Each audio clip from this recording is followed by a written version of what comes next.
Carolina, went to school with me at Southwestern Baptist Theological Seminary, and then did his doctoral work there as well, and did millennial research as well. Matt, how are you tonight? I'm out here grinding, Nick. It's so good to hear from you. Have you had a little bit of sweet tea out there is what I really want to know. Us Southerners got to drink our sweet tea when we're down there. Nick, I appreciate your pleasantries. Yes, of course, I've had some sweet tea. I try to throw some unsweet tea in there. That way that it's not as bad, but, doing my best. Way to go, man. Way to go. Well, it is so glad that you could join us today. And Chelsey, how about you? Did you have a good 4th of July? Had a great 4th of July, lake house situation in the sun. Now this is my new Mondays today. So this is the Mondays. This is Monday. Yeah. And so how was your 4th of July, Matt? Great. Very patriotic, as us millennials, as we're going to talk about. I smoked my first brisket, and it was a little dry, but I did my best. Okay, I'm having a little bit of trouble right now. So you make it all the way to the South, and then for some reason you're smoking brisket now? In the South, I thought barbecue would have been part. My wife is from Texas, and so I tried to get her a good Texas brisket. So I'm a family man. You know what I'm saying? Way to be a family man and serve your wife well. Well, Matt, you brought up a really great point, and that's our first article that we wanted to talk about today. And Matt really hit it on it, because yesterday was the 4th of July. Today is July 5th, which is also known as National Graham Cracker Day, for those of you that didn't know that. And so, but July 4th, we celebrated 241 years as a country, but apparently not everyone is feeling kind of the patriotic spirit. Stream Magazine put out an article that kind of detailed some of the research that Pew's been doing at this particular time. And what they're finding is that millennials, those that were born from 1981 to 2000, aren't feeling as patriotic as other generations. So when they broke down about age demographics, what they found is that 81% of those in the silent generation would consider themselves patriotic. 75% of boomers would consider themselves patriotic. 64% of Gen Xers, but a meager 35% of millennials would consider themselves patriotic. That perfectly described them. Matt, someone that's done research on millennials, help us to better understand that demographic. Is this something that's an outlier, or is this something that really is taking resonance among the millennial generation? Yeah, so I think there's a lot there. Obviously, we need to unpack a lot of things. I think it really starts with one thing that she says, every generation of youth rebels against the establishment. I think that's definitely true of millennials, and I think she's right about it maybe being tied to patriotism. What anyone can tell you about millennials, if you read any article with regard to millennials, anybody will tell you that they desire to be authentic. But what some miss, I think, is millennials aren't seeking authenticity in terms of transparency, but in terms of nonconformity. So millennials are actually not that transparent. Just kind of check their Instagram feed. They're not being that transparent. They're posting the best of everything, but they're looking for nonconformity. So the authenticity that they're seeking doesn't require them to conform to what everyone else is doing. So if you look at their parents, baby boomers, they're trying to conform millennials into being patriotic, but then they're just kind of pushing against that, for whatever reason. Yeah, I think Go ahead. No, that's... Yeah, so I think you bring up a really great point in that I noticed that I thought about this from a Gen X standpoint, and then from a Boomer standpoint. There was such an uptick in the number of individuals that perfectly describe them as being patriotic. And then I wondered, when they were 18 to 35 years old, they were also going through the Vietnam War. And would they necessarily feel as though they were being patriotic during that time? Because we know during that time, there was very much just this animosity between their understanding of what America was doing over in Vietnam. I think that's right. I think it's definitely maybe divides out by age groups at this point. We know at First Liberty, we've done some research about who our predominant supporters are and who it is that cares about our issues, follows our issues, and have really taken the time to educate themselves about our religious liberty issues or your constitutional rights for that matter. And it is typically 50 and 60 years and older. I think they're the ones that start to really understand what being negligent of your rights can do over a generation. Chelsey, I think you bring up a really great point, especially from the First Liberty standpoint, in that you're based out of Dallas here, but you do so much work that's in D.C. Would you say, because when I first read this, I thought, well, it's very fashionable to be patriotic right now, especially in the South. I mean, there's just so many American flags that are bandanas. We love Joe Dirt down here. I mean, there's just a sense that we're very much like to wear the American flag is to be considered in. Whereas in D.C., that might not be the case. It might not be as fashionable. It might not be in. Would you say that this patriotic, that South is an outlier to this particular statistic? I think they might be. I think definitely in the South, there's a sense of camaraderie, even among the states, right? So Texans, are Texans first in a lot of their own mindsets. But I don't know with the millennial generation that it would be that different, that the South would be that much of an outlier, because I don't know that I've seen many millennials adhere very strongly to loyal ties to any one party, group, nation. I mean, they are very, I would say, independent thinkers in that way. Yeah, you bring up a great point. Like, I'm from Tennessee. I don't know if I've told you all this enough over the past 5 months that I've been on the show. I am from the state that has brought you everyone from Justin Timberlake to Elvis Presley to even the one and only Davy Crockett. And so I always say when I'm here in Texas, you're welcome, Texas, for Davy Crockett. We would thank you for that. And thank you so much for the Houston Oilers as well. And so nevertheless, there is this sense that in the South, there very much is almost like a patriotic kind of zeal, and it's passionable. From the church standpoint, Matt, what do you see within the church? Is there kind of a conflicted relationship, specifically among Christian millennials, to exercise patriotism? Or just to kind of gravitate more towards this gospel-oriented language? Maybe there is more of a distinction between, Southern millennials and non-Southern millennials. Southerners, we tend to do things differently, I guess. But I don't know that the divide is that sharp, And I think, going back to what, you mentioned the 35%, half of millennials say that, according to the Pew Research you cited, that, they're a patriotic person. 35% said that's a perfect description of them. But millennials kind of tend to be more nuanced about these things anyway. I think their kind of most significant generational trait is individualism. So, that really transcends whatever geography they're a part of. So, maybe the Southern divide is a real thing, but I think it really kind of always goes back to they're always trying to be individuals and individualistic, Yeah, I think selfies would definitely address that. What were you saying? Yeah, I think it might be worth noting or talking about the analysis of this issue from kind of a historical standpoint. And so we know that we historically have been involved in a major war in almost every single decade.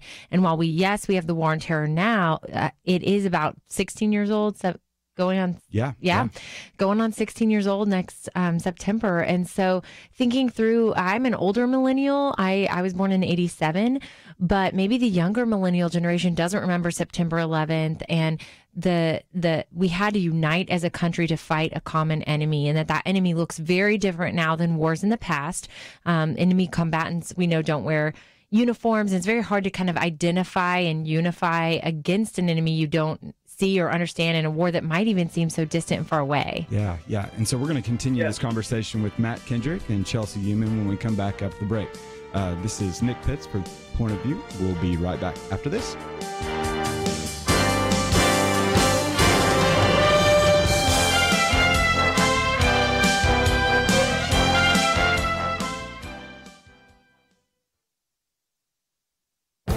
This is Viewpoints with Kirby Anderson. What does it take for normal people to start slaughtering others? A commentary in the Jerusalem Post with the title The Genocide Mechanism showed how demonization could lead to genocide. The writer talked about a very specific kind of demonization, and the example he used was Rwanda. In 1994, the majority Hutu population was able to massacre some 800,000 Tutsis. The violence was unimaginable. Neighbors slaughtering neighbors, mostly with machetes. The estimates are about 9,000 men, women, and children were slaughtered every day. How does something so awful happen? Well, the answer is demonization. The Hutus were taught that the Tutsis were cockroaches and snakes. Tutsi women were portrayed as cunning seductresses who used beauty and sexual powers to conquer the Hutus. There were also warnings on the radio that the Tutsis were about to attack them, so they needed to attack first to protect themselves. Step 1 was to dehumanize the enemy with all sorts of false statements. Step 2 was to present a clear danger. Then you merely need to convince people that they need to act in their own self-defense. The commentary explains how this type of demonization has been used by Hamas and the Palestinian Authority to describe Jews as loathsome and dangerous animals. Could something like this happen in this country? We would hope not. But you do see some similarities. Look at how the left portrays President Trump, Republican members of Congress, and even conservative speakers on college campus. They are the equivalent of Hitler. They're not worthy of any respect and represent a clear and present danger to various sectors of society. They want to put people in detainment camps and even march them off to gas chambers. This is the reminder that hateful words and demonization can lead to horrific acts against other human beings. I'm Kirby Anderson, and that's my point of view. For more information about issues covered on Viewpoints, visit pointofview.net. Pointofview.net.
You're listening to Point of View, your listener-supported source for truth.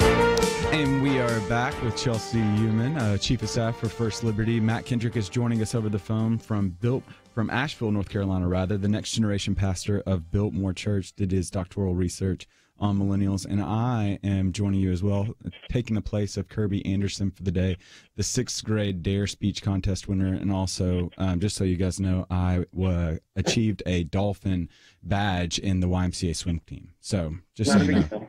I need you to be aware of this. And so what we wanted to do as well is we wanted to open up the caller line. So if you are interested in adding your opinion or adding your point of view to our conversation relative to millennials and are they or aren't they patriotic, you can call in at 800-351-1212. That number again is 800-351-1212.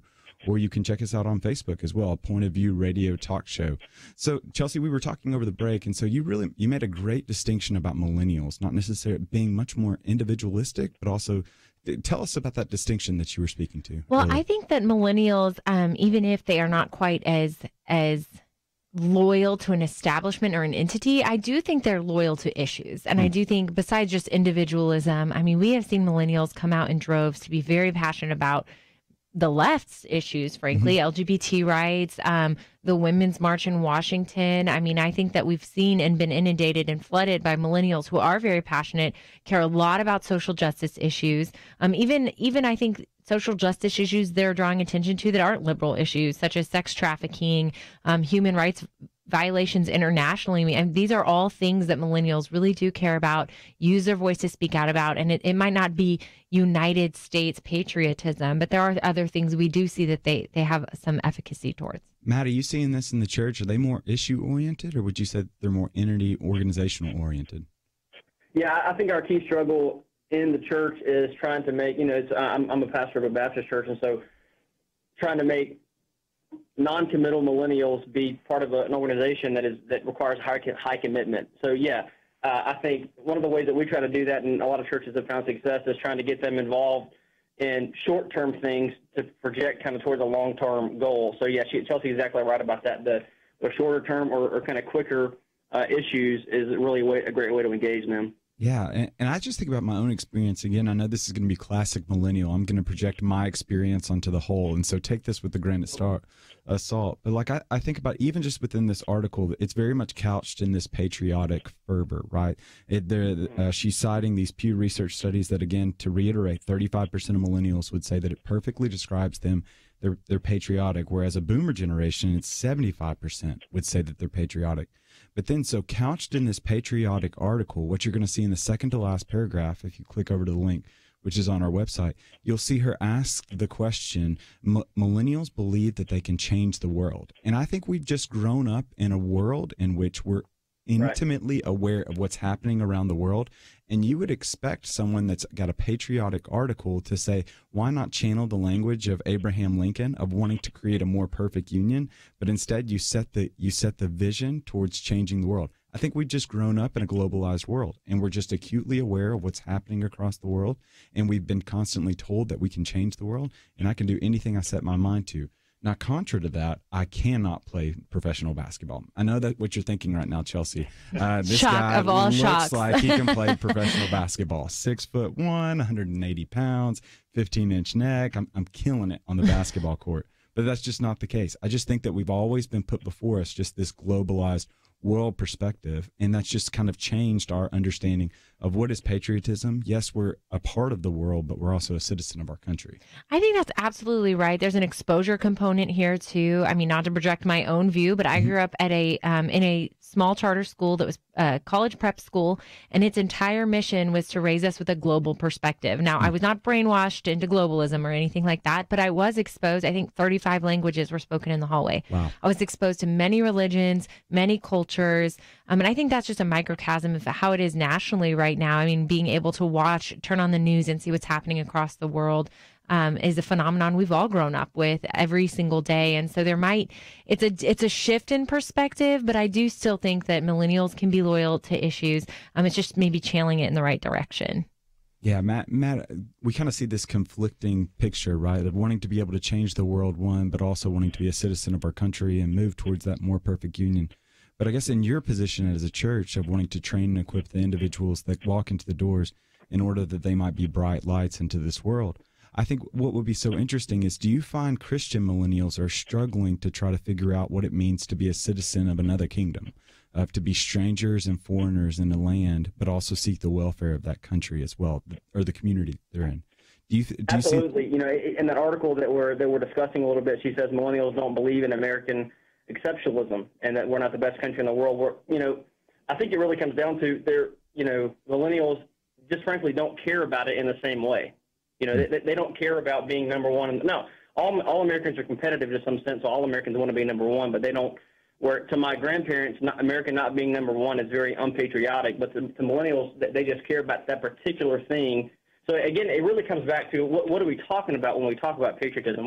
What it may mean for a millennial is, of course, different what it may have meant for the greatest generation, the silent generation, as you called them earlier. So, but again, millennials are the most world travel generation. We have information that no generation's ever had access to. So that all kind of culminates in this more globalized perspective. You bring up a great point. And if you'd like to add your point of view to our radio call, you can call in at 800-351-1212. Again, you can call in at 800-351-1212.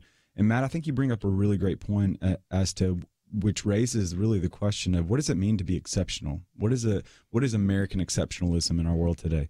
Because what Ronald Reagan said, we're just one generation away from losing this democratic republic that we had, of really losing our freedoms. And I'm always just so interested, I'm interested but also discouraged when I see some of the statistics relative to individuals that are graduating from our high schools. Are they being taught those tenets and those ideals that have made this one of the greatest country that the world has ever seen? That you have numbers of high school seniors that are graduating, 19% of high school seniors are graduating above a proficient level, and the rest, 81%, are below that level.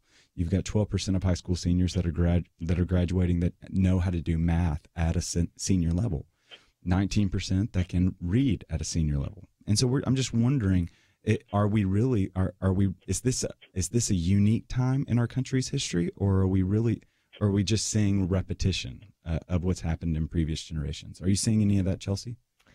Well, I can't speak to the educational levels below, but I will say the greatest irony of all of this to me is the election of President Donald Trump, because I read an article, I believe it was National Review, but don't hold me to it, that called him the first postmodern president. And they discussed it, and we know politics and the courts are always downstream of culture.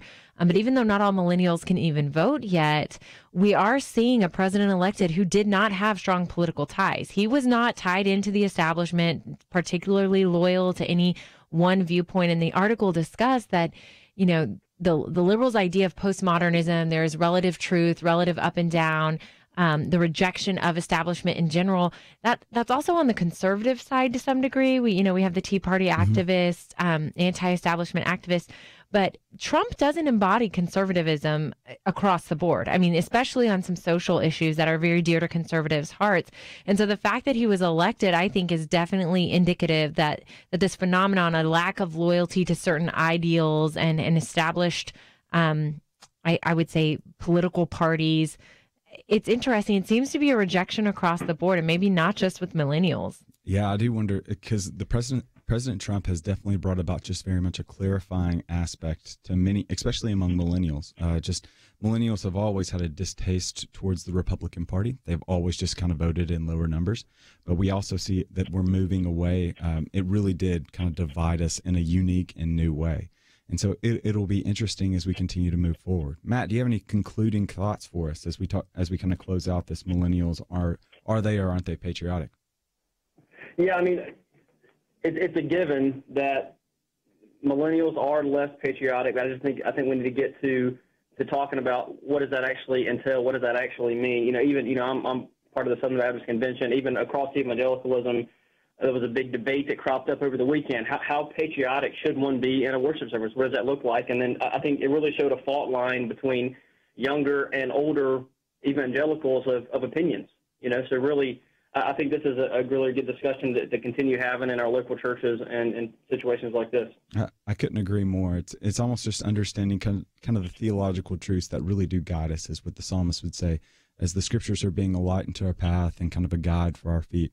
It's this understanding from Acts 17, 26 and 27 that God has placed us at a certain time in a certain place, and he's called us to be thankful, to thank him, because every good gift given and perfect gift received comes from him, and our founders and their divine wisdom and in God's sweet providence has allowed us to be born at a certain time and place. And so we are to recognize that, yes, we're to seek the welfare of our country, but to recognize as well that we are of another kingdom. So with that being said, we've got some calls, and so we'll come back to this millennials, are they patriotic, right after the break. Thanks so much.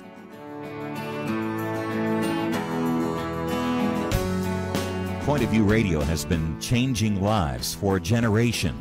Listeners have been inspired to apply themselves in all kinds of ways, to stand up as lawyers defending the Constitution and freedom, to start Christian schools, training up a new generation, to launch ministries on college campuses, even to run for and serve in Congress. So again, what are you doing to make a positive change?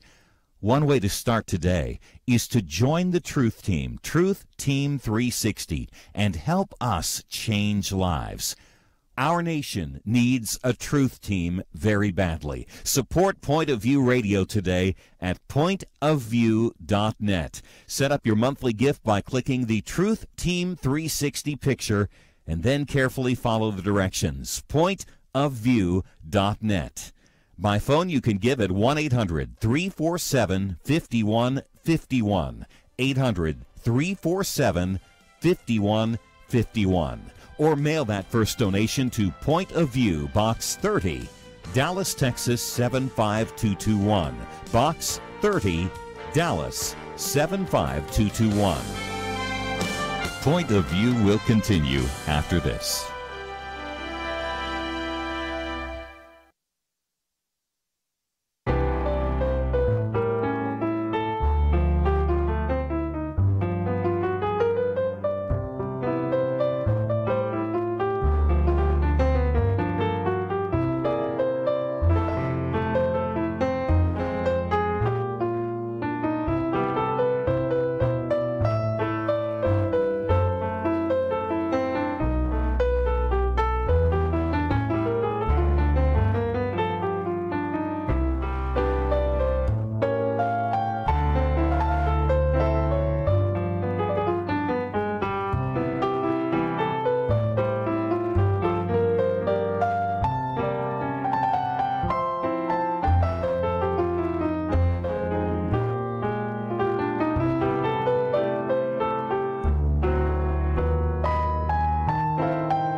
You are listening to Point of View.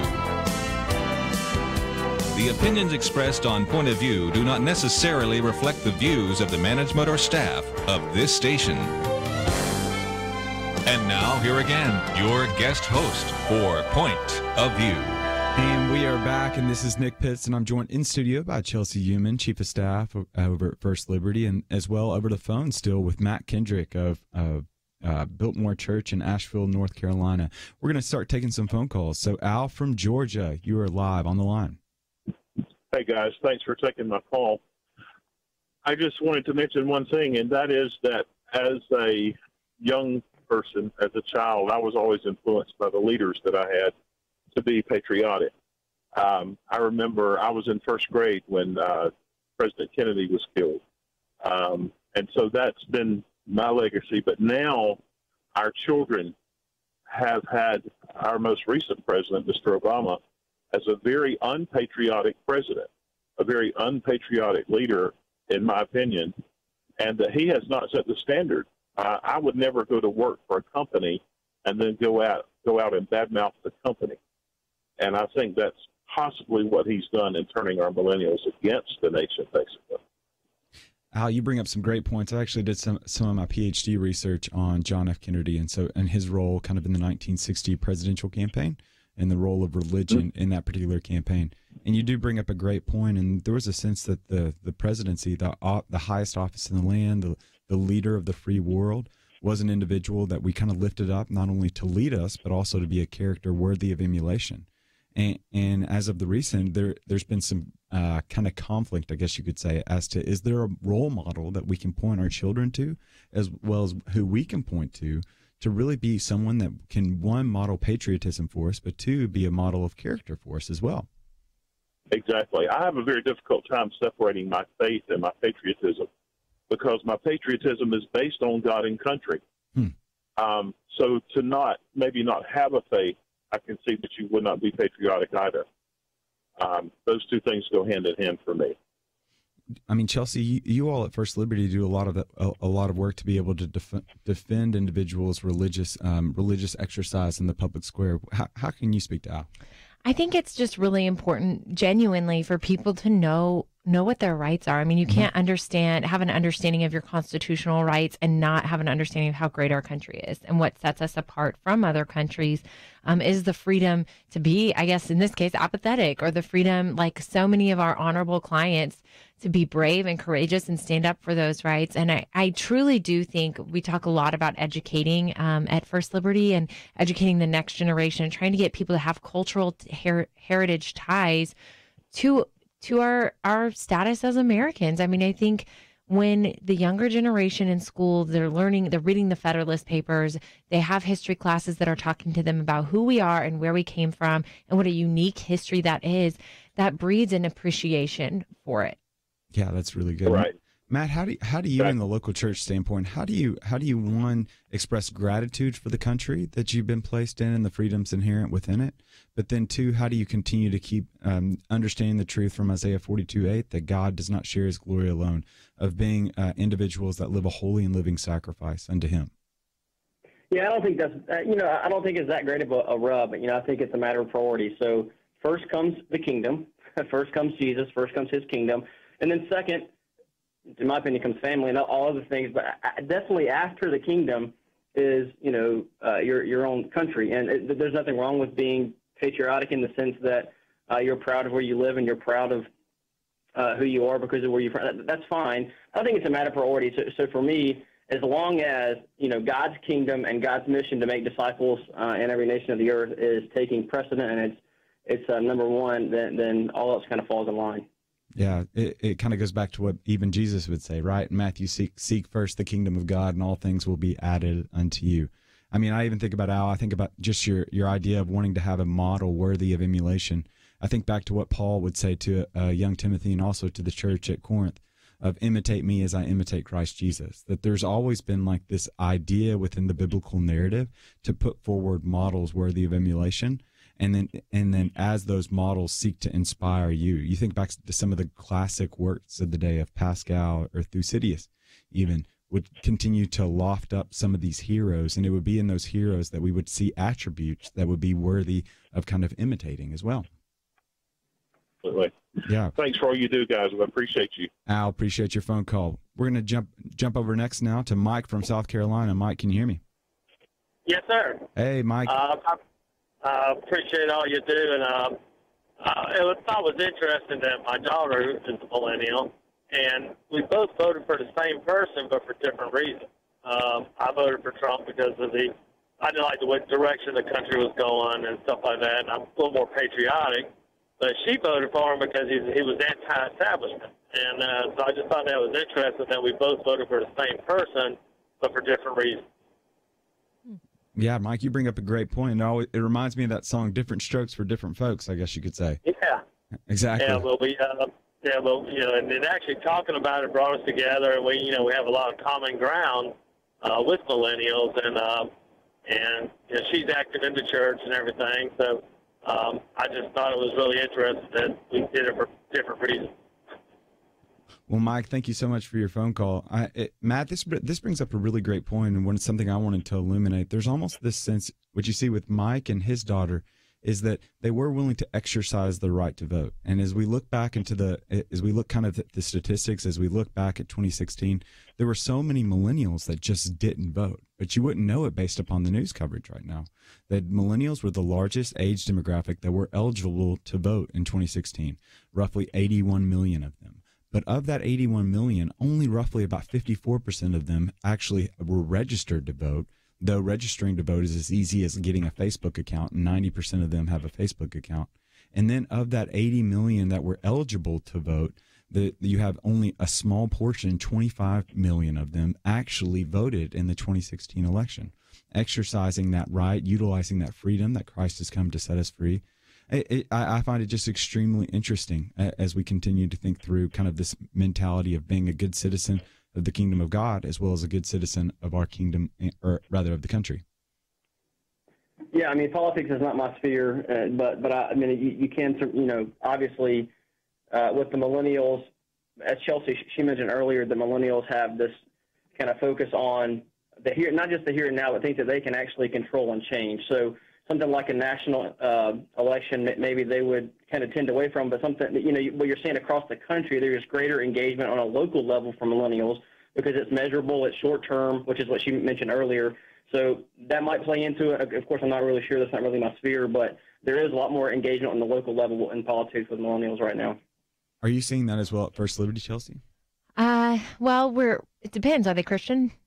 Christian millennials. I mean, I do think that they just do care deeply about these issues and the direction our country's going. I do think, and Matt, this is something you could speak to. In the church, we're seeing, as you mentioned earlier, such a divide between the non-committal and those who are willing to commit. And I know that we see that with a lot of our clients in the churches we're advising now on some contentious social issues are going to go one of two ways. Some want to adhere to the doctrine strongly and stand strong and firm in their doctrine and the Bible, and then others want to kind of give way to the new generation and what's popular in culture right now. And so I think that we're definitely at a fork in the road, not only for millennials, but for churches, and whether millennials are going to go that direction or kind of acquiesce to the culture. That's a question they're going to have to answer.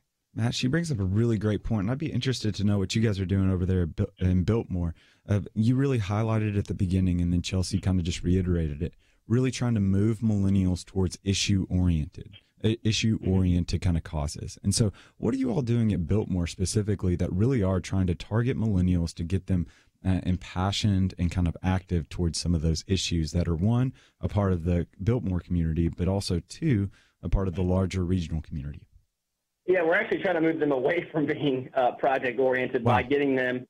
We engage them on the initial end, oftentimes by engaging them into some kind of short-term project or a one-day. We call it Love Loud. It's something that we do to kind of engage the community all across Western North Carolina. So we engage them on the front end that way, so that we can then get them into the community and get them into the longer-term mission. So no, we actually try to get them away from their kind of bent of the short-term thing, because it ends up producing spiritual nomads in church work, because they just go from here to there.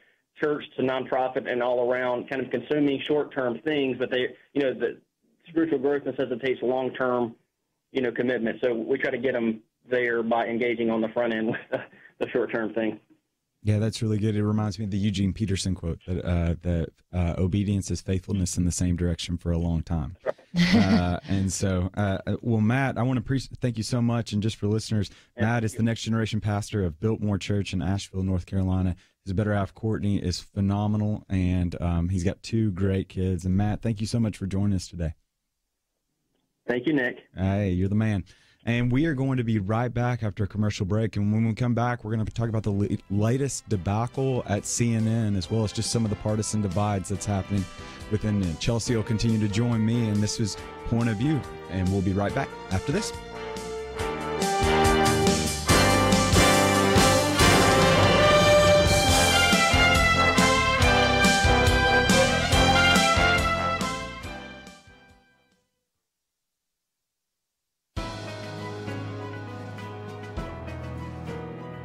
Welcome to the First Liberty Briefing. I'm Jeremy Dice. The potential for scraped knees has led to an important victory for religious liberty. On June 26th, the Supreme Court of the United States issued its opinion on the case of Trinity Lutheran versus Comer. The court, by a margin of 7-2, held in favor of the church. Trinity Lutheran applied for reimbursement by the state of Missouri through a program that would allow them to trade out their coarse pea gravel surface for softer shredded tires on their church-operated Child Learning Center playground. But Missouri rejected Trinity Lutheran's application. Why? Because the state maintained that it could not fund grants designated for religious organizations. The Supreme Court found such a policy to be rank religious discrimination. As Chief Justice Roberts said, quote, "The Missouri Department of Natural Resources has not subjected anyone to chains or torture on account of religion, and the result of the state's policy is nothing so dramatic as the denial of political office. The consequence is, in all likelihood, a few extra scraped knees. But the exclusion of Trinity Lutheran from a public benefit for which it is otherwise qualified solely because it is a church is odious to our Constitution all the same and cannot stand." I agree. No state official should discriminate against people of faith or the religious organizations they operate, based merely on their religious status. To learn how First Liberty is protecting religious liberty for all Americans, visit firstliberty.org. I'm Kelly Shackelford, President and Chief Counsel of First Liberty Institute. Let me ask you, what if America's best attorneys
Now, back to Point of View, your listener-supported source for truth. And we are back, and I am joined again by Chelsey Youman. For some strange reason, she still continues to put up with me here in the studio. I have no clue why. Despite the corny jokes, despite the nonsensical opinions, she's still here. And so we are here, and Kirby Anderson is out today. And so the Millennial Round Table has turned into a millennial takeover here. That's right. We are taking over. I feel really good about it. Hopefully our listeners are still there. Yeah, I haven't put up my Snapchat too much yet, though my Instagram Instagram has been up. I will confess my Instagram has been up. But nevertheless, so what we're going to do is we're going to transition into the CNN debacle that's been happening right now, as well as just kind of some of the partisan divide. But just so you know, our phone lines are open at 800-351-1212, 800-351-1212, and we would welcome your opinion in any of the matters that we'll be talking about. And so, Chelsey, I was struck by the article, or kind of I guess you could say the investigative reporting of CNN just over the past couple of days. You can call it that. Yeah, so I guess that would be the loosely defined terms. So just to update our readers, if you'll remember, I guess it was on Friday that President Trump sent out a tweet, and this tweet was of a kind of what's known as a GIF, which is just kind of a moving picture of him during his World Wrestling Federation days of body slamming an individual. That individual was Vince McMahon. Not that I knew that, because I wasn't allowed to watch wrestling as a kid. So if my parents are listening, I didn't know that. But then also Vince McMahon, whose wife also just happens to be Linda McMahon, which serves in Trump's cabinet. So there's the GIF, but what someone on Reddit did is they superimposed CNN's logo onto the face of Vince McMahon. So what we have is a GIF of President Trump body slamming CNN and putting the hashtag fraud news, fake news, CNN. So CNN decides to respond, and in their response, Andrew File, I can never pronounce his last name, but he decides to do some investigative reporting. He hunts down the user on the Reddit thread, which is a website that found this, that made this GIF, and has decided that he is going to disclose his name. Not going to disclose his name, but rather just kind of holds it above his head. And there's just a really key point of this. But really what it gets at is almost like bullying this individual, just this random individual. And we don't throw that word around lightly around here. No. I mean, we don't take, bullying.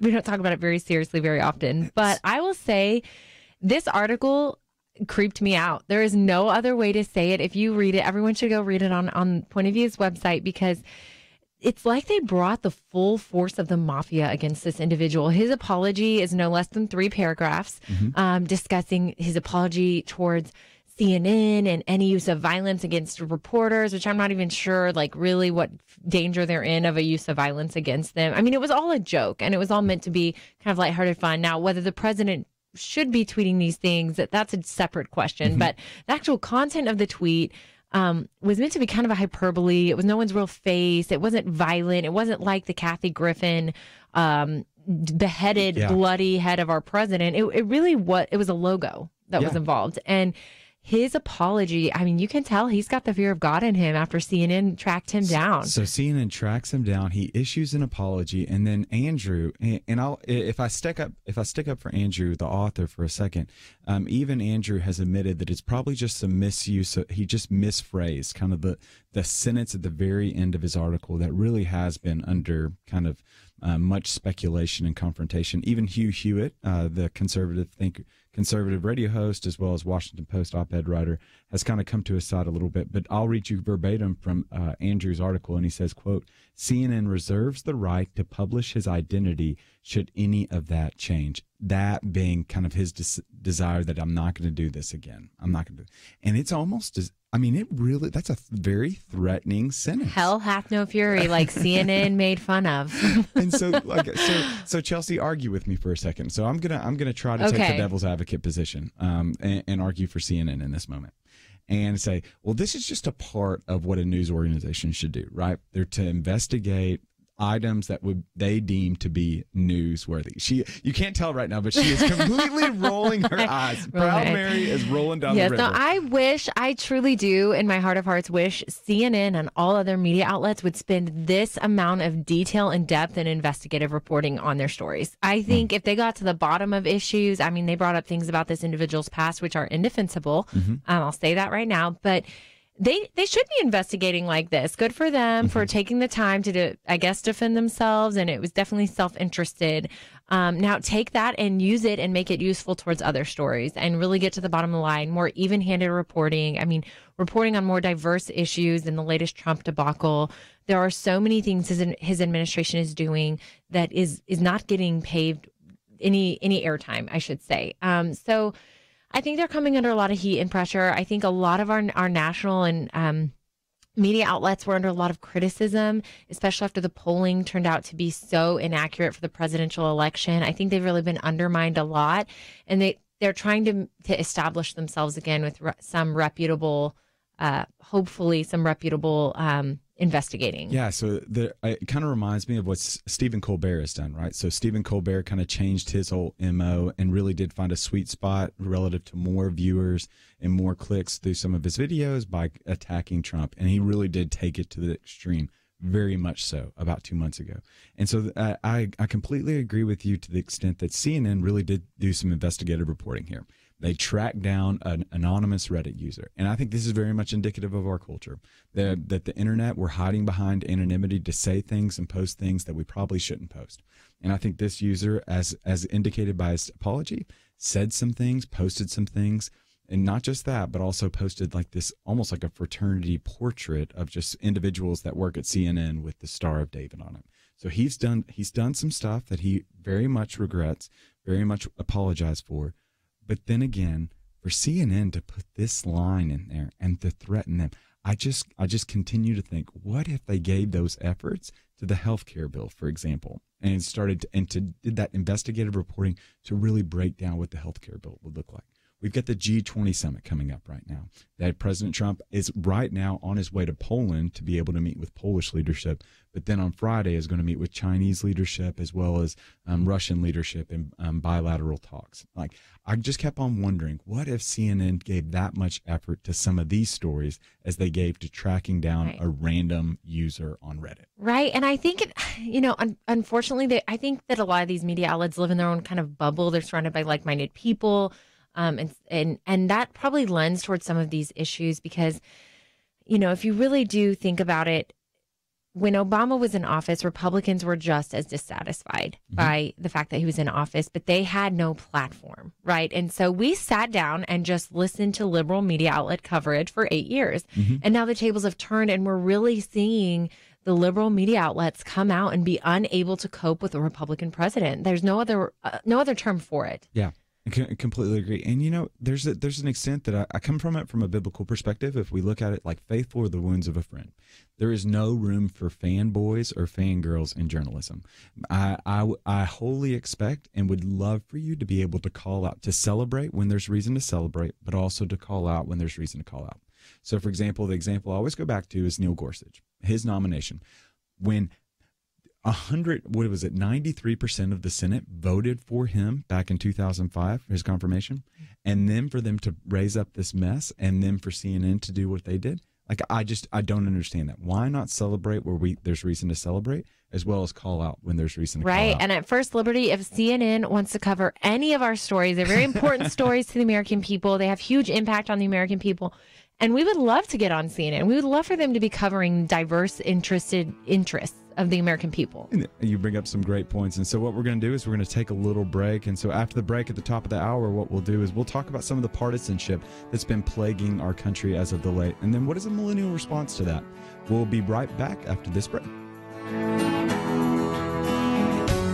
When listeners call in, we never know what they're going to say, and sometimes they shock us, like Jacob did. We as Christians, we should learn to support ministries like yours that is reaching out and shining light into darkness. This is why Satan has such a great grip on America and the world, is because the world support their own. They will spend billions of dollars to make sure they are heard. The Lord is working a great work through Point of View. We are thankful for listeners like Jacob and you who become part of our family, a real part, by sacrificing to support the work of Point of View. Take Jacob's words to heart and support us today. Enable us to continue shining God's light into the darkness. We honestly cannot do it without you. Visit pointofview.net. Look for the Donate Now button or call 800-347-5151 or send a gift to Box 30, Dallas, Texas 75221. Pointofview.net and 800-347-5151. Point of View will continue after this.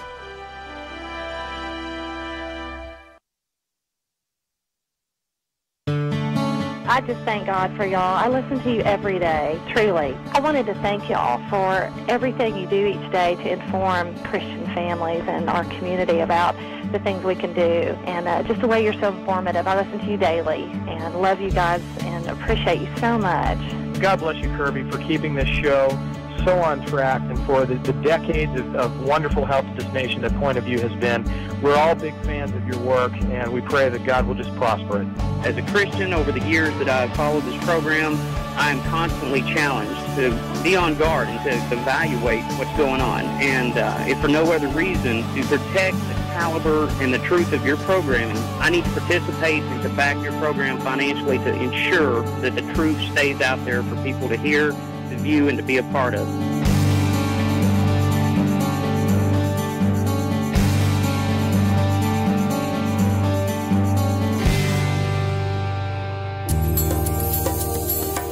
This is Point of View Radio.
Hi, this is Kirby Anderson. You know, each day we take on the tough issues and provide a biblical perspective to them. The topics we cover are wide-ranging: apologetics, theology, prophecy, creation and evolution, intelligent design, marriage, family, child-rearing, the millennial generation, trends in society, politics, economics, business, religious liberty, the Constitution, public policy, foreign policy, military policy, tensions in the Middle East, abortion, homosexuality, pornography, sexual ethics, media, technology, history, and America's godly heritage. We talk about anything that affects your faith, your family, or your freedom.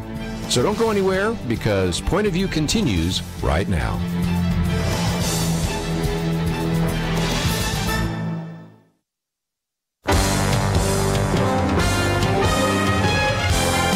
Across America, live. This is Point of View.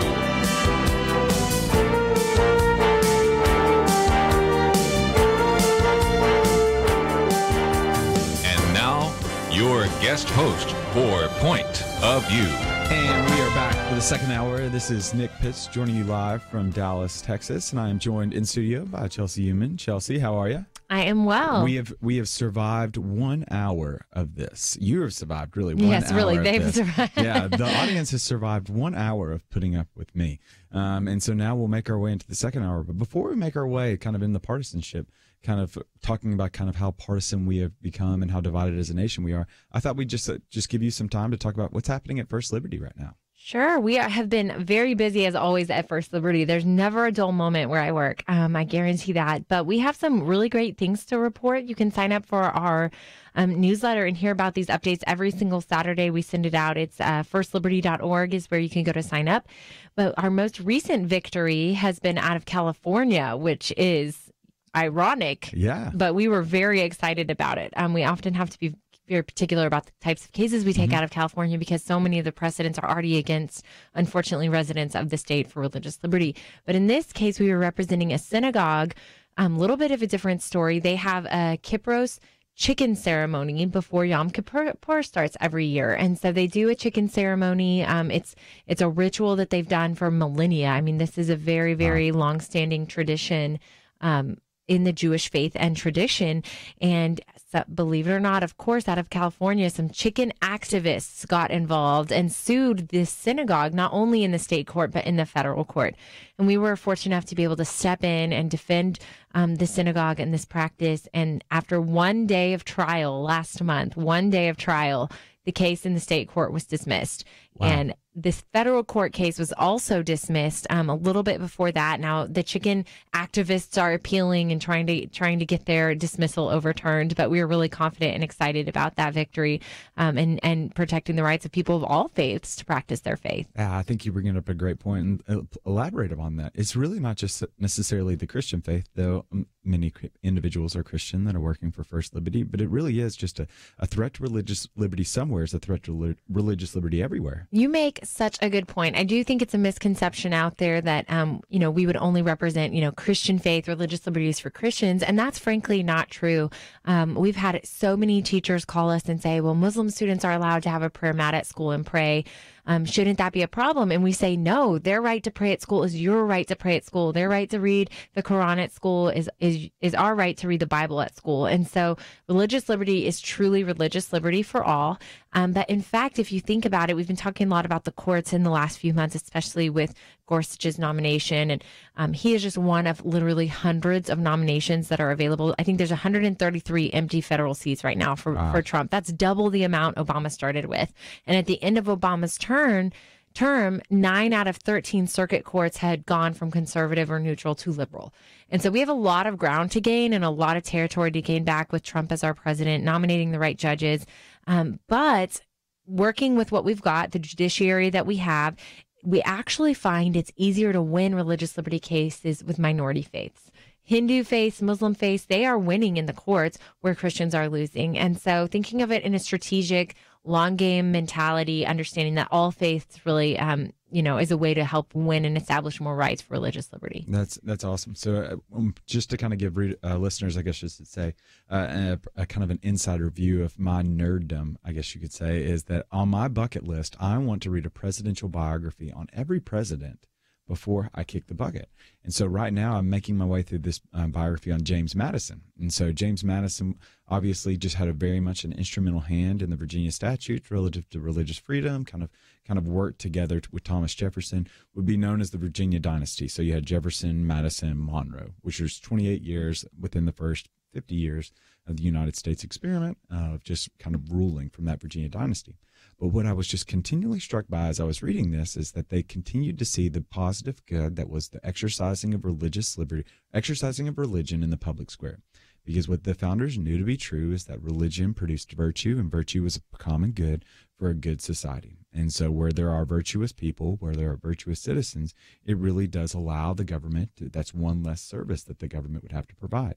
And so whether it's the Buddhist, whether it's the Muslim, whether it's the Christian, whether it's the person that of the Jewish faith, it really is exercising their religion in the public square is a positive good, not simply just for their religion, but for all religions and the entire experiment. That is so true. Studies have shown, we have a video about this on our website, that religion kind of, like, as you're mentioning, breeds and fosters a really great engagement for rule of law, like a respect for rule of law, higher authority, that societies that respect religion, instead of there needing to be a totalitarian government, instead democracy thrives and independence thrives because people respect one another in a different way. And so we fight every day for religion in the public sphere because we know how great and beneficial it is. We have lots of resources on this front and educational materials at firstliberty.org.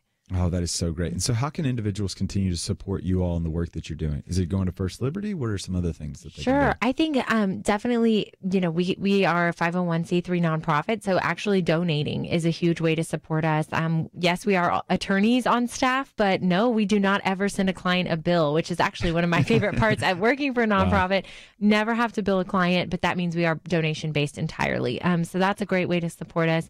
Signing up for our newsletter, we have a prayer list, so you can be praying for our cases and our clients who have often lost their jobs, their careers, even their livelihoods. So we have clients who really undergo a lot to be this courageous and stand up for their faith.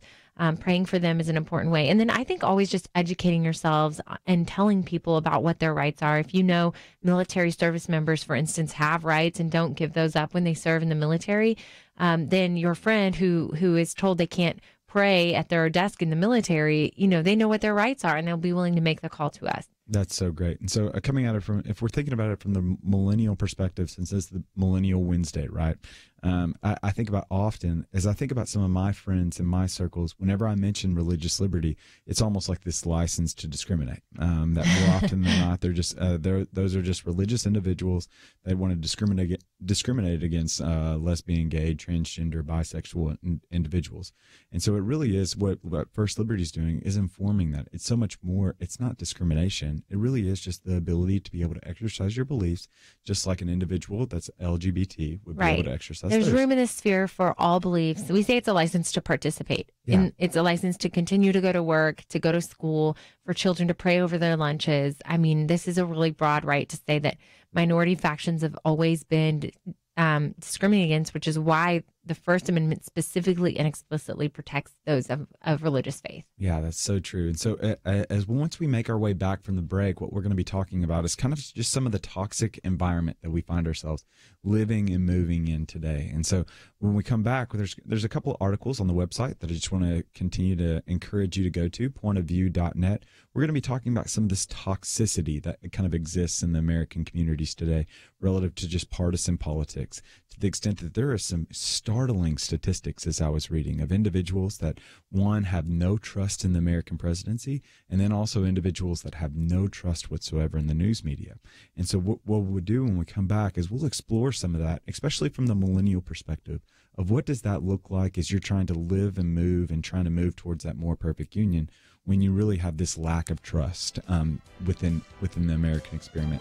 And so we'll also be taking your calls as well. So if you'd like to give us a call and join in and share your point of view, it's 800-351-1212, and we'll be back right after this.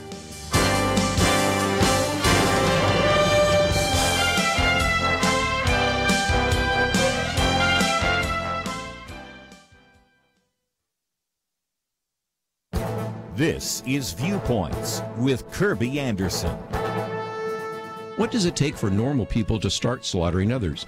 A commentary in the Jerusalem Post with the title The Genocide Mechanism showed how demonization could lead to genocide. The writer talked about a very specific kind of demonization, and the example he used was Rwanda. In 1994, the majority Hutu population was able to massacre some 800,000 Tutsis. The violence was unimaginable. Neighbors slaughtering neighbors, mostly with machetes. The estimates are about 9,000 men, women, and children were slaughtered every day. How does something so awful happen? Well, the answer is demonization. The Hutus were taught that the Tutsis were cockroaches and snakes. Tutsi women were portrayed as cunning seductresses who used beauty and sexual powers to conquer the Hutus. There were also warnings on the radio that the Tutsis were about to attack them, so they needed to attack first to protect themselves. Step 1 was to dehumanize the enemy with all sorts of false statements. Step 2 was to present a clear danger. Then you merely need to convince people that they need to act in their own self-defense. The commentary explains how this type of demonization has been used by Hamas and the Palestinian Authority to describe Jews as loathsome and dangerous animals. Could something like this happen in this country? We would hope not. But you do see some similarities. Look at how the left portrays President Trump, Republican members of Congress, and even conservative speakers on college campus. They are the equivalent of Hitler. They're not worthy of any respect and represent a clear and present danger to various sectors of society. They want to put people in detainment camps and even march them off to gas chambers. This is the reminder that hateful words and demonization can lead to horrific acts against other human beings. I'm Kirby Anderson, and that's my point of view. For more information about issues covered on Viewpoints, visit pointofview.net. Pointofview.net.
You're listening to Point of View, your listener-supported source for truth. And we are back, and I am Nick Pitts, hosting for today, and joined by Chelsey Youman. And Chelsey, we were talking over the break, and we kind of talked beforehand about just kind of the toxicity that exists when we live and move in this new world today. And there's some interesting statistics that I'm going to get out, but we've also got some phone calls that are coming in. So if you'd like to add your point of view, please call in at 800-351-1212. Again, if you'd like to call in and add your point of view, that would be 800-351-1212. And we're going to take another call from Bill in Texas. Bill, can you hear me? Hi, yes, I can. It sure seems like this. Thanks for taking my call, sir. I'm in the Lufkin, Texas area, and it seems like the topic today is the president and the media. And I simply believe that no matter what newspaper organization or radio or television outlet, there's going to be a slight bias that they're going to slant their regurgitation of truth with. And as a concerned Christian, I think it's up to us to go forth and discern the facts and discern the truth as best as we can. Bill, you bring up a really great point. I think that's something that's always just been implicit in the American experiment, right? There's always been that bias, and there's always just been that slant. Chelsey? Yeah, we even saw that exactly what you're talking about with the election polling being so far off. I think the American people, some were very shocked on the left and just could not. You saw that shock that the left did not understand. But I think it's that slant you're talking about, just kind of a selection bias, maybe. I don't know that it's always with a negative intent or motive, but you're absolutely right. It is up to each one of us to do our due diligence, to be in the facts and understanding what's going on. And I think an excellent way to see what the White House is actually doing on a day-to-day basis or weekly basis is the White House does send briefings out, and they send out emails saying, these are the 10 things we got accomplished this week. The media will not report on any of it, but that way you have a true sense of understanding of what is going on. Bill, as the historian at the table, and so usually that means I'm just the buzzkill of any party, but nevertheless, as the historian, I think you're right on in that news sources have always been biased. We go all the way back to the very beginning in the 18th century, and you literally had Thomas Jefferson, who served as the Secretary of State during Washington's cabinet, and he hired someone to serve as a translator in the Secretary of State, but also hired him to write for his newspaper, and he was writing kind of adversarial pieces towards Alexander Hamilton and towards George Washington during that time. So imagine the headlines today if an individual that was hired by the Secretary of State was hired on government funds to write against the administration that he was working for. It's just shocking to us. But we've just come out of almost like a golden era of journalism, of the Walter Cronkites, of the Edward Murrows, where there was just a sense that there was much more. Objectivity is probably not the right word for it, because we always bring a bias or kind of a subjective nature, regardless of however close to objectivity we want to bring. There's always a bias towards it. It's just important, like you were saying, Bill, for us to understand the bias of the news source. So when I read New York Times or when I read Wall Street Journal, I'm going to be cognizant that they're framing the story in such a way that moves it towards their particular agenda. Right. And I think a really great example of this would be the new health care bill that's getting passed. We have heard so much about how more Americans than ever will be without health care. It's going to be more expensive, which, of course, every federal bureaucratic institution is going to make things more cumbersome, and it's expensive for the American people. But go read the congressional report on what some of that does mean financially and how much less will be spent over the next 10 years and how many more people will be covered than they would be without any health care coverage by the federal government. I mean, there are other facts to make sure that you're making yourself acquainted with. Yeah, and Bill, I appreciate what you said about Thomas Jefferson hiring somebody to be adversarial towards the United States government back in his era, because now there's such a fight for the First Amendment and free speech. Something like that would almost be unheard of now. Yeah, we never want to squelch freedom of speech, right? We always want to give it the space that it deserves, because like what George Washington said, that if you take away the freedom of speech, we will be like lamb that are led to slaughter. And so there's something beautiful about us being able to express our opinion, but also from the Christian perspective of being quick to listen as well.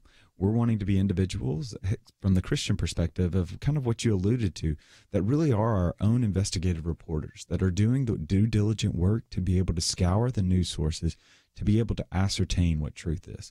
This is why Jesus, when he came and died upon the cross, he's called us in Romans 12:1-2 to renew our minds in order that we might be able to approve that which is good and pleasing, to do his will. Of what Paul is going to say to the church of Colossae, that we have this mind of Christ Jesus renewed in it. Of what he's going to say to the church of Ephesus, to renew our minds. Of even what the writer of Proverbs is going to say in Proverbs 2:4-5, to seek after that which is wisdom and truth, like it's gold and silver. And so I can appreciate that. There's a guy named Dwayne Sheriff that I listen to on CD, and he ministered along the lines of giving up your life, suke, the old man, the dead way of thinking, and live in the new life, the pneuma man, the spirit man.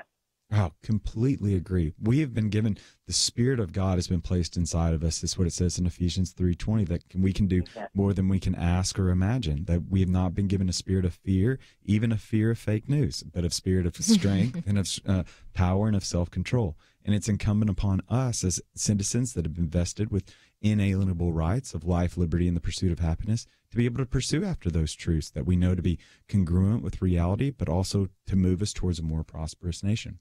Right. And I think it's more important than even knowing and understanding the truths, but to act in those truths and in accordance with those truths. I think we can't.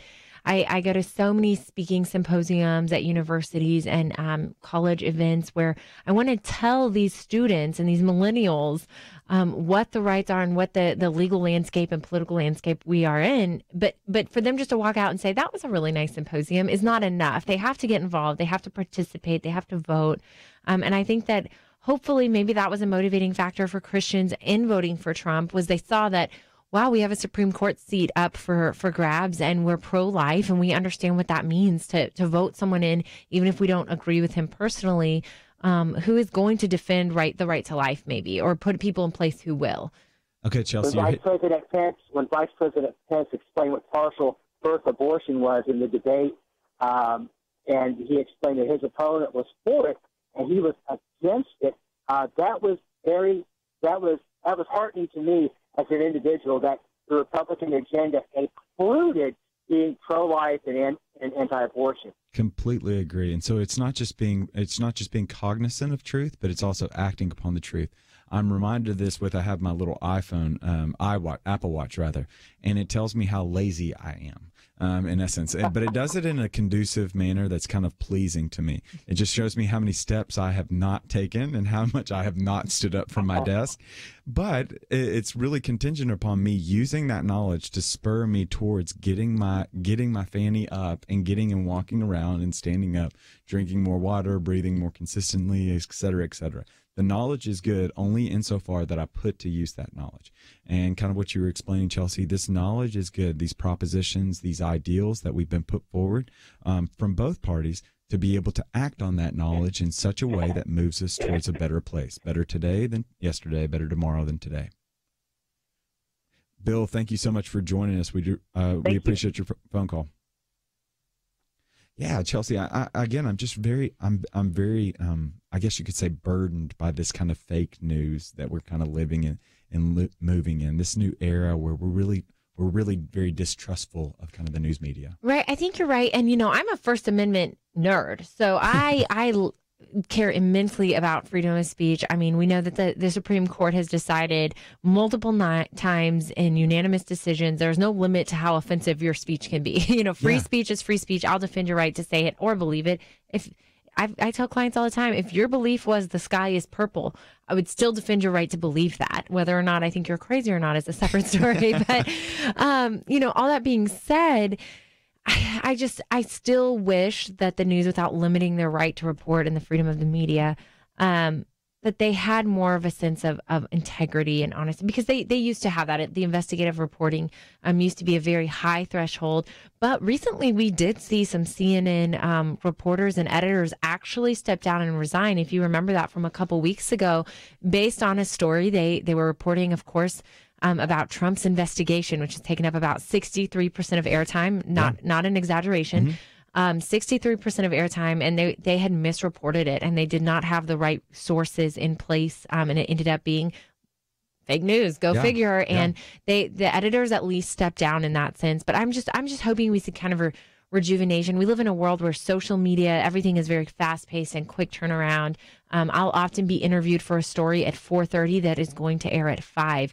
Do they have time to investigate the other side? I don't think so. Do they have time to really understand the law and the mechanisms at place? No.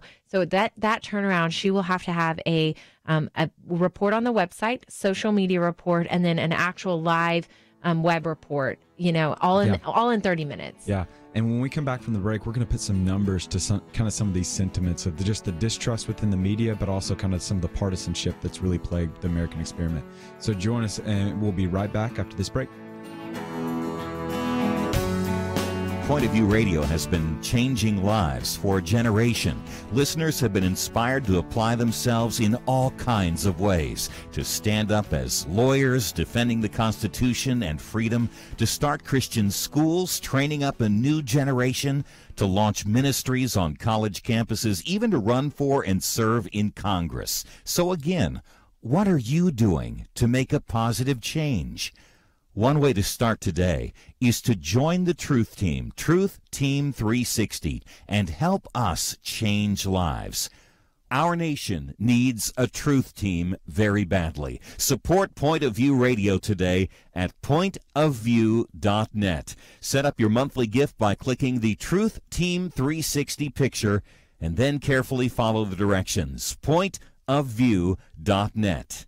By phone, you can give at 1-800-347-5151, 800-347-5151, or mail that first donation to Point of View, Box 30, Dallas, Texas 75221, Box 30, Dallas 75221. Point of View will continue after this.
You are listening to Point of View. The opinions expressed on Point of View do not necessarily reflect the views of the management or staff of this station. And now, here again, your guest host for Point of View. Nick Pitts back with you for the last 30 minutes of Point of View, and I'm joined in studio by Chelsey Youman of First Liberty. Chelsey, we have made it through an hour and a half, but I have to tell you, we have not talked about once Joey Chestnut and the hot dog eating contest. Oh, the hot dog eating contest. It is a classic staple on Coney Island, the Nathan's hot dog eating contest. And so here's what I found so fascinating. He won for the 10th consecutive year. He ate 72 72 hot dogs. 72. He beat his own record. 72 hot dogs with the bun. And so I was doing some calculations. 72 hot dogs, they're 280 calories per hot dog with the bun. He ate 20,000 calories in 10 minutes. He'll spend some time on the elliptical. It's fine. 20,000 calories. That's a Thanksgiving meal for 20 people in 10 minutes. That is for 20. Well, I don't know what kind of Thanksgiving you're eating, but if you have enough marshmallows, sweet potato casserole is quite delectable. Oh my goodness! Now I'm going to get started thinking about Thanksgiving, though. Despite it's only July 5th. My favorite thing he said, though, he just said, "I like to eat." It's as simple like that, and I can relate to him. I really can. Yeah, I think we're both foodies at this table. I feel really good about that. There's a great barbecue restaurant that just opened up here in Dallas, and so I am extremely excited. But then again, I'm going to be honest. I'm coming from Tennessee, and so you guys don't have good barbecue. You're right. I'm shocked right now. I'm trying to catch my breath right now, ladies and gentlemen. I'm trying to figure this out because there's a rationale. Like biblically, even God knew that pork was better. Are you going to go there? You're really going to go there? That's the reason why He forbid it in the Old Testament. He knew we'd worship it because it's that delectable. Ladies and gentlemen, if you would like to call in and affirm me and affirm my pork love, you can call in at 800-351-1212, 800-351-1212. And this kind of gets at what we're talking about, kind of this partisan divide over barbecue, but maybe it's more political in nature. And I think you might be right. I think raise the bar a little bit. Raise the bar. I don't know. Raising the bar or lowering the bar depends on where you're going. Okay, so kind of our third and fourth articles kind of highlight something that's very troubling, I guess, for me from a millennial standpoint, as well as just an American citizen. The third and fourth article that we kind of highlighted on the website today is just the partisanship that really has just begun to plague the American experiment. And so what I want to do is I want to highlight some of these statistics, Chelsey, because I think they really are illuminating. So it said half of Democrats polled considered Republicans frightening. Okay? They disagreed with them, considered them frightening. Half of Republicans as well considered Democrats frightening. Here's another one to illuminate what it means by frightening. 1/3 of Democrats said that they would be upset if their children married someone from the other party. Wow. Half of Republicans. So 1/3 of Democrats upset if their children married a Republican. Half of Republicans would be upset if their children married a Democrat. Illuminate this even more. 89% of Republicans believe that President Trump is more trustworthy than CNN. 91% of Democrats believe CNN to be more trustworthy than President Trump. How does that fall on you? That level of partisanship. Let's just fight right now. That's what I want to do. Let's just illuminate this and exemplify this. I think, and I can't speak. This is always a question. So if any listeners have an answer to this, I would love to hear your take on it, because my number one question is, have we always been this divided, and we just get to hear about it more with the nature of kind of immediate gratification of the news and the media, and we're seeing it. Has it always been this divided? Is this kind of an anomaly or at an all-time high? Obviously, with the exception of the Civil War, we are not there yet, obviously, but I hope not. But we have California talking about seceding. Texas in the past has talked about seceding, and not always in a joking manner. Those statistics don't surprise me in the sense that, of course, Democrats are not going to think that Trump is very trustworthy. They're just not. But I do think at the end of the day, we've got to find a way to unify. But if we're thinking about it, you mentioned this earlier, what is our common ground? And we have to be able to define what that is. Yeah. I think what's really interesting, because, after I think the ideal, or not the ideal, but kind of the utopian vision is that we would all get together, get along, and sing a song together. And that's never been present within the American experiment. There's always been a season where we discuss our ideas and we have disagreeing ideas. And to a certain degree, we disagree. And then election comes, and then we resolute that for the next 2 years, for the next 4 years, this is where the situation is, and we're going to move along together. We're not going to agree with one another, but we can disagree in a civil manner with one another, which makes America one of the beautiful characteristics of America. But after the 2016 election, there was really a very stark difference that I didn't hear nearly as many people that were really asking the question, how do we come back together again after this vicious electoral cycle? It really was individuals that were very much kind of complacent and settled being different. I think you're right, and I would not recommend this show to anyone under normal circumstances, but I did see a clip of South Park right after Obama won in 2008, and I think our memory is short. It serves us, we're short on it. But in this clip, all of the Democrats who were so excited were out in the streets, excited and rallying in a good way. And then all of the Republicans went to their bunkers into the mountains with their cornmeal and all of their cans of processed food, and they truly bunkered down until the next morning when the sun rose and they realized they were still alive. So I think people forget that was a very accurate depiction as a Republican or conservative at the time when Obama won. We were devastated by that, and we were fearful of what this meant for our country. People were talking about drones spying on the American people. There were rumors and rumors and rumors, and ultimately what conservatives had to do was decide to pull themselves up by their bootstraps, or if you're me, quit watching the news as much. And I went about my own business and my own good work and did what I could where I was. And I think a lot of conservatives had that mentality. We'll have a shot again. This is the nature of politics. There's an ebb and a flow to this. Yeah, and so if we continue to play out that illustration from South Park, the kind of bunkering down, I would almost put forward the argument that we've just stayed bunkered down. And it's not necessarily a Democrat or a Republican issue. I think it's almost like an American issue in the sense that we just don't know each other anymore. Like, so Forbes came out with their study that said that 51% of Americans don't know their neighbors' names. Like, there's just a significant number of people that do not know each other's names. And to a certain extent, Facebook and these social media venues and avenues have been meant to connect us one with another. But in reality, they've isolated us from one another, and they've provided us with this curated, siloed information that really has done nothing to bring us together, but really has exasperated the divides. I think you're so right. That isolation and that we all hang out with like-minded people who reaffirm our ideas on both sides. But I would say the difference in this scenario is when conservatives lost in 2008, they did not have a platform on their side. So they felt outnumbered. They were not able to have a platform to speak their angst. Whereas when the Democrats won, they have every media outlet, we've already talked about this hour, available to them, ready and willing to arm with their words the American people against the president. And so I think that divide is really, we're seeing that become greater and greater.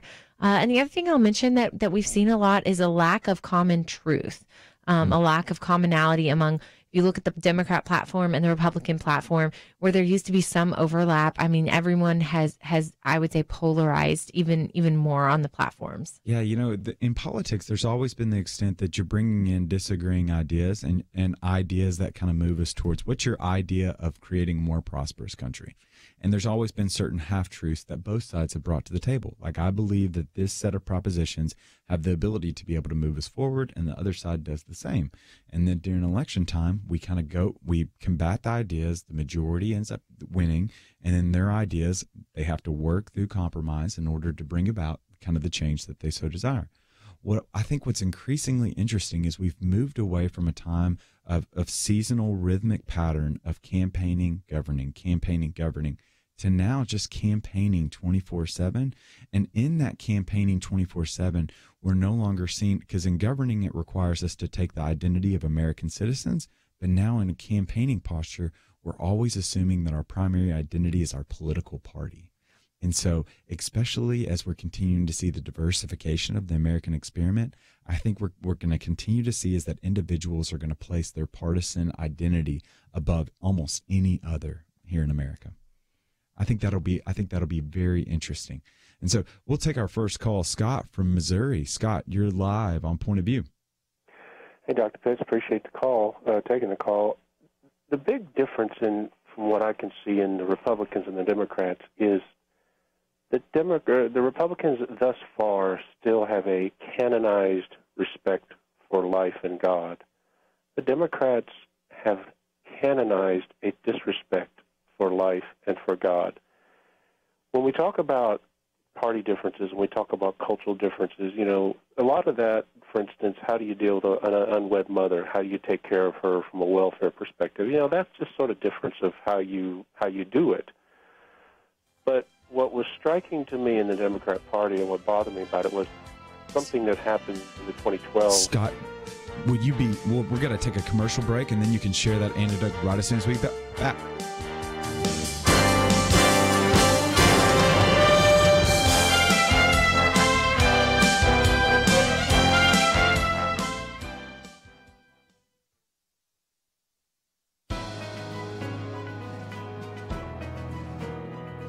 Welcome to the First Liberty Briefing. I'm Jeremy Dice. The potential for scraped knees has led to an important victory for religious liberty.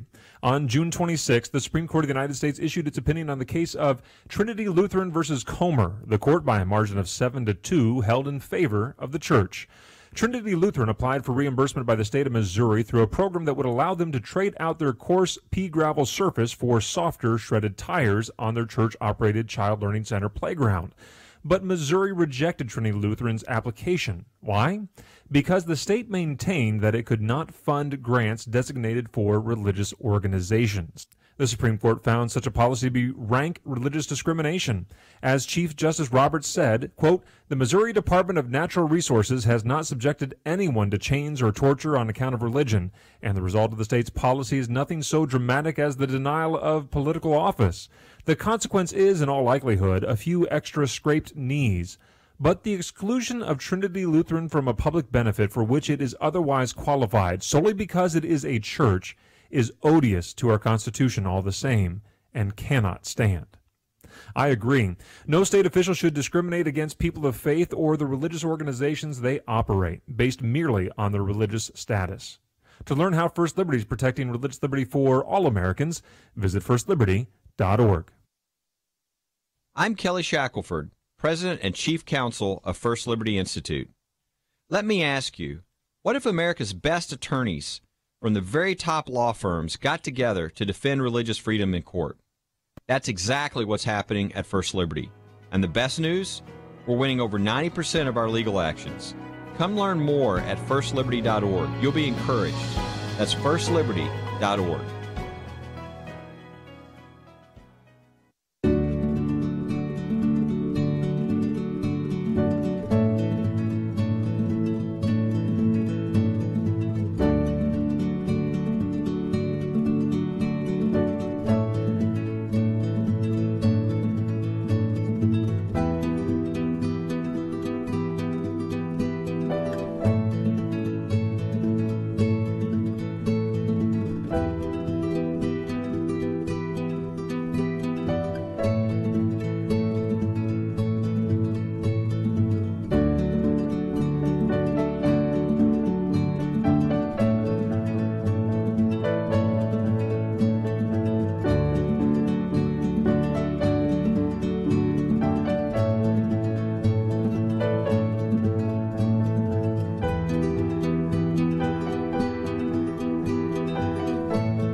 Now, back to Point of View, your listener-supported source for truth.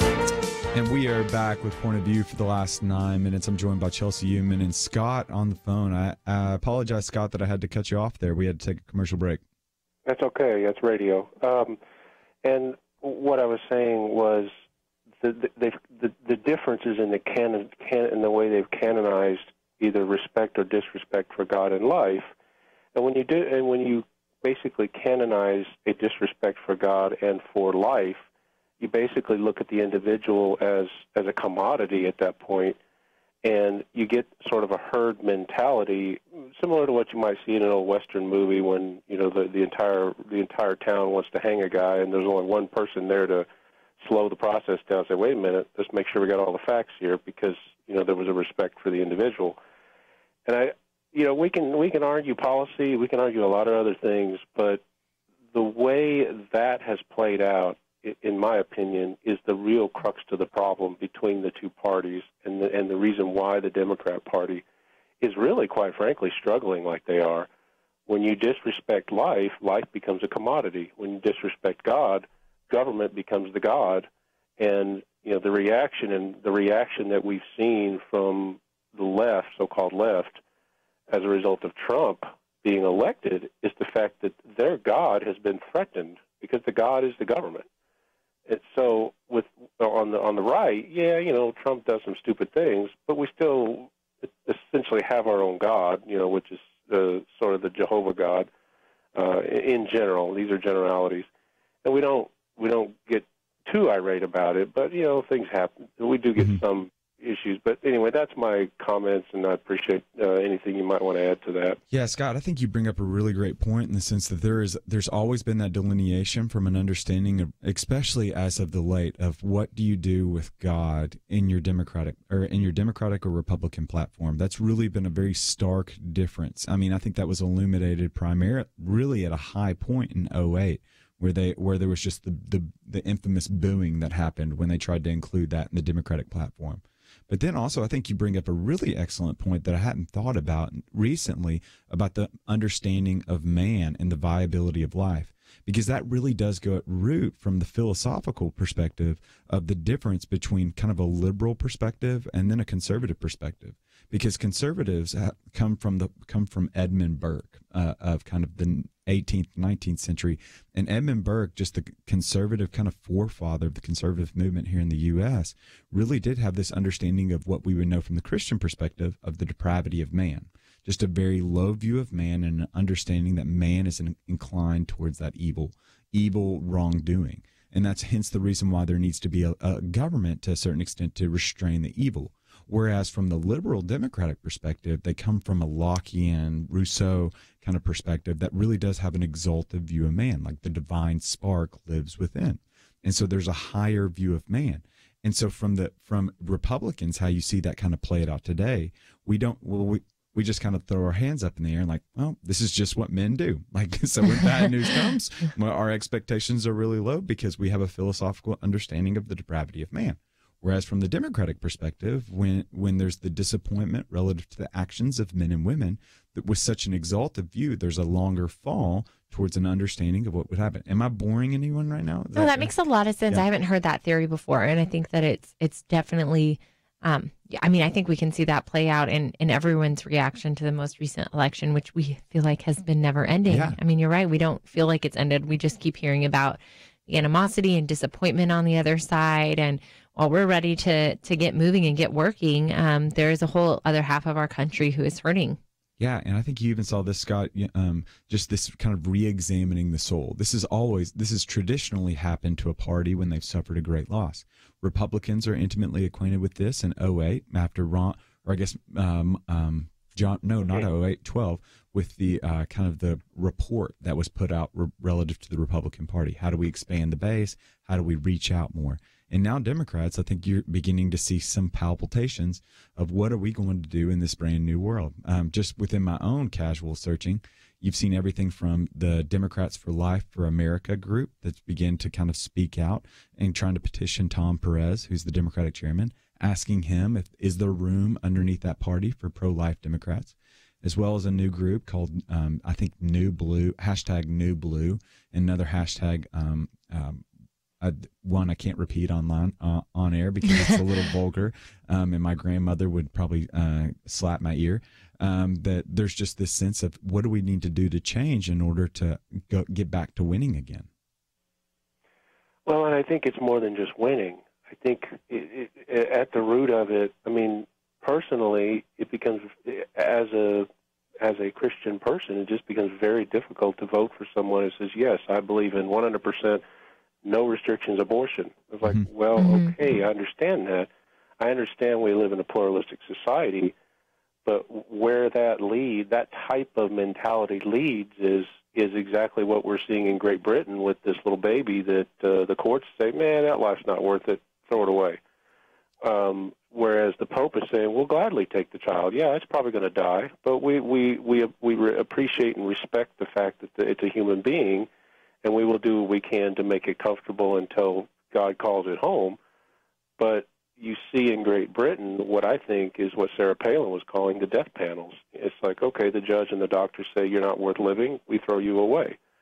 And I think the guy who ran for president, who has the little special needs baby Bella, Rick Santorum, my wife is reading his book. Same thing is happening with him. He's starting to see a lot of this same type of mentality of, that life's not worth anything, throw it away.